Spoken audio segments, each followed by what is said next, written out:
abusia for me mamunia akwaba ediba Afrique Media Africa Matters. Ebusia for ene yebehwe Ghana ha ye manyimu and sema hudwa upper up in this week at say and we here pass the attention ebeto so.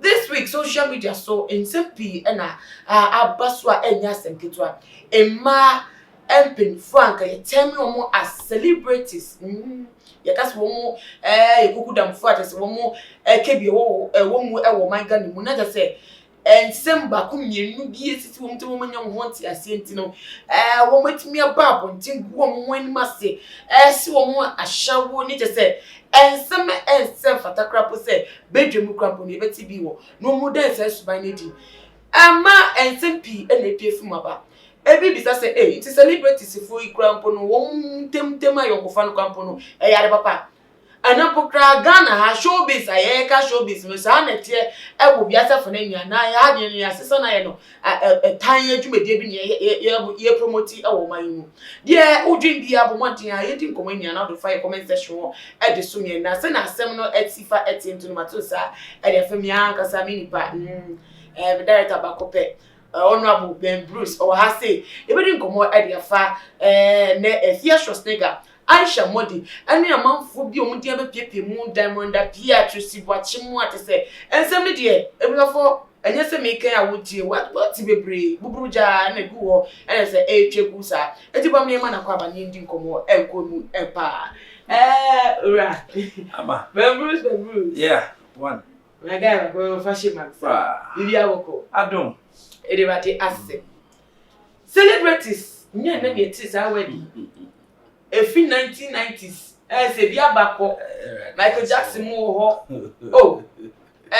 Beyonce mu kra group ya no wo yi Destiny Child for yi wo mu na miensa ma miensa ya ntida se bedwem wo ya hyawo ni na wo ya akoda ni we ya ntibida ebibi man Ghana nkwa e be fa celebrity a na social media just so say Aisha Modi say they said the obo ye time we the kind of speech now so from say celebrate Ghana the any one the celebrities bra me can say that's an here from ye ni mungwa the whole mass following one the na celebrity and we start the one we bring and network right me qualify we extra kakra we celebrate and this Abafu ampatre mu die ti na abafu mini apedi beka se hwe akai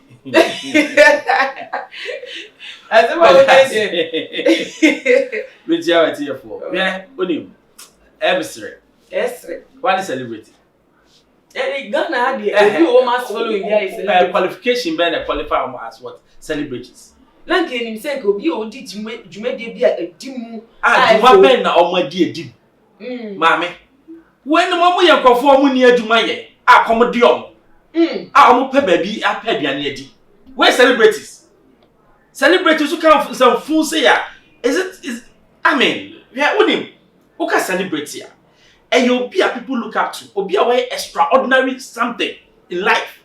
What have they done apart from the insults? What have they done? Ama tell me what have they done?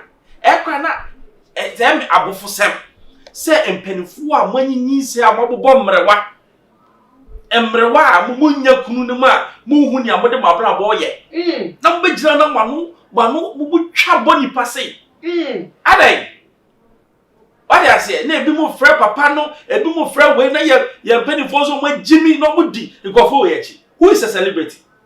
When we are celebrities I don't know me be say o I don't know say Ghana for best wo mu just a time yeah my here me pressure memorize but you manim brafo almost say Paula me dey say from demons yes because obi asabi or say society where you are demon what you say obegina na ka say be kire opani say wagimi ensem Ghana yenti bi da ka no asif say edoma no na nye me ya ne say security for the crime sure because a vulgar word so obeka asem we wo bedwam obi a wonni we bia no aka say maami bi ene na metie news bi Mami penimu or so for be here or they then such a show be as I mean, what is this? What kind of fish nigga and some more? Yeah, are we sick?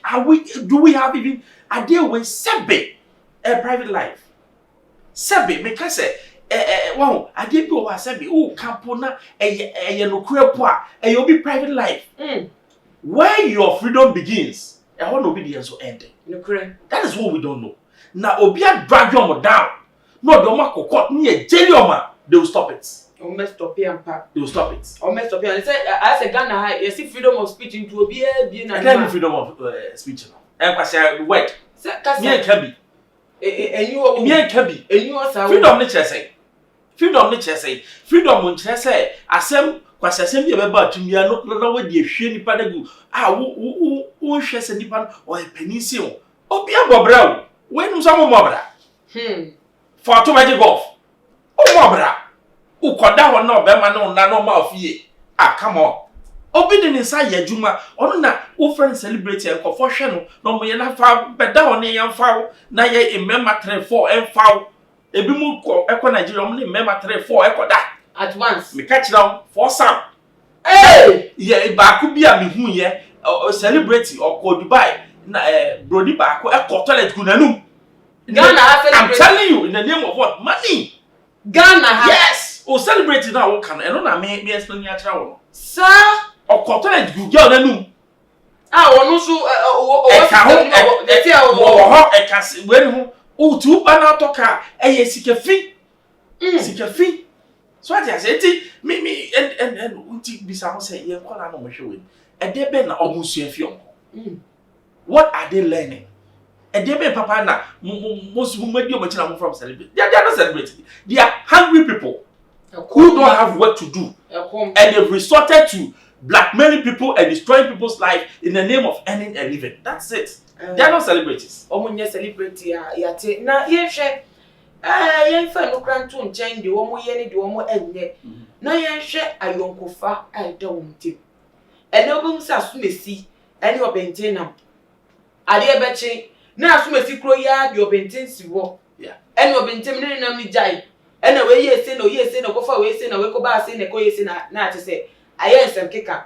Because so ene to ko e koso afia so snega ne Aisha modi ntemu a eye wo mo amuntemu yokofa bi a nkofo nsem wo makaka kire mo wa yokofa bremu mo bembe wo mo a mo yokofa mo so celebrate bembe wo so dia wo maye ene nsem akoso a wo ni mu nsem na se abegu abonti a ene wo mbo ndoko midoko mo bi anyi bi ntoni na se wo bi ka se we celebrate grandpa say nti like say no mo suban tie nya adam fa possible amaja say no mo nante na time they are not even mature people say be your madam there are things that we say it in secret ade bi a say be yakoya enye so bi da me ba me no wa kunti na me ka it makes me immature and childish say my dream no because at the end am no koye me no koye okokuam and then I'm exposed for the what I say